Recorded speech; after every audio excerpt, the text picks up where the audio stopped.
Hello everyone, in today's video I'm going to be showing you how to make these heart-shaped brownies. These are perfect for Valentine's Day coming up. This is my no-fail fudgy brownie recipe that I have already shared. It gives the most decadent and fudgy brownies every single time, and not to mention the beautiful crinkly top. Start off by adding some unsalted butter into a small saucepan. We're going to melt this on high flame and then remove it from the flame and add in some finely chopped dark chocolate along with some cocoa powder and instant coffee. You will not be able to taste the coffee in the brownies. It really helps to enhance the flavor of the chocolate, making the brownies really rich and chocolatey. Cover and set this aside for 2 minutes, and then we're going to give everything a good mix until we have a nice smooth mixture.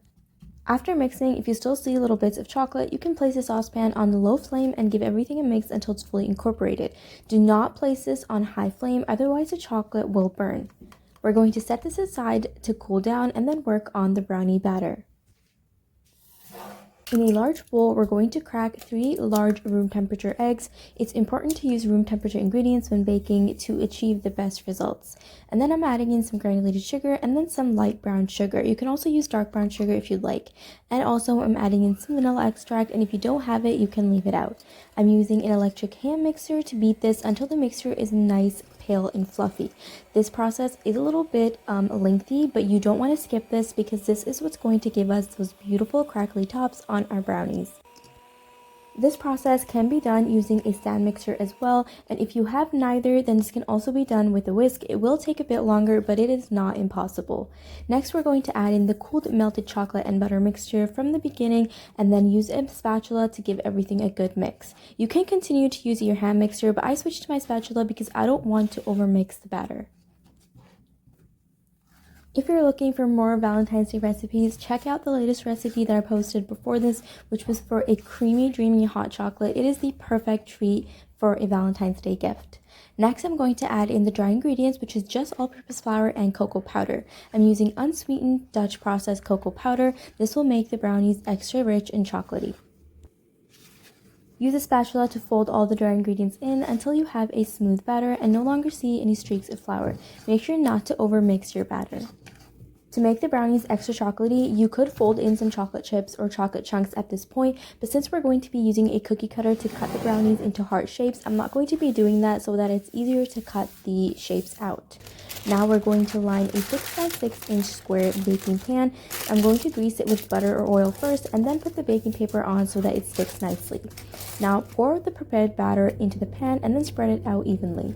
At this point, you also want to make sure that your oven is preheated to 180 degrees Celsius, that is 350 degrees Fahrenheit, for at least 10 minutes before you put these into the oven.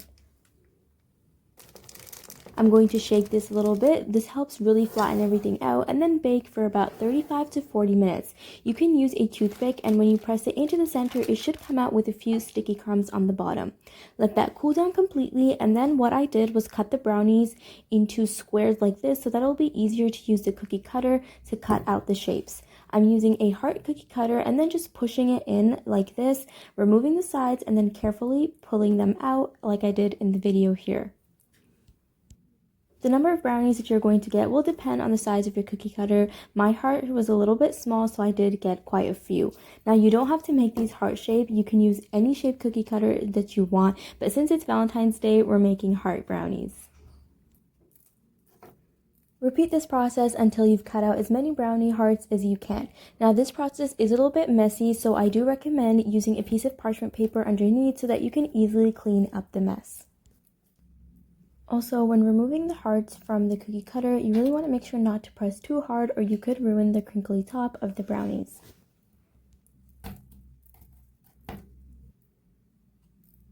Now, I don't think I even need to mention this, but you definitely don't need to throw away any scraps. Save that for yourself, have it with some ice cream, or even use it in other desserts.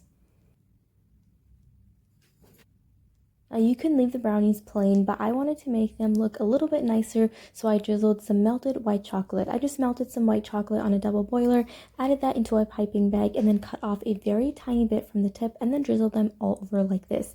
It doesn't have to be perfect because in the end, they all look really nice. And then to finish it off, I added some little tiny pink sprinkles.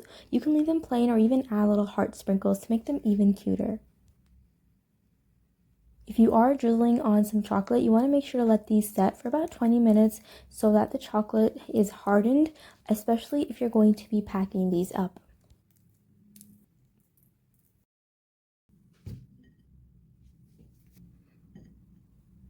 And that's it. These bite-sized heart-shaped brownies are ready to go. They are soft and fudgy and decadent on the inside and have a delicious crinkly and crunchy top. It is honestly so much fun to make and really takes just a basic brownie to a whole nother level.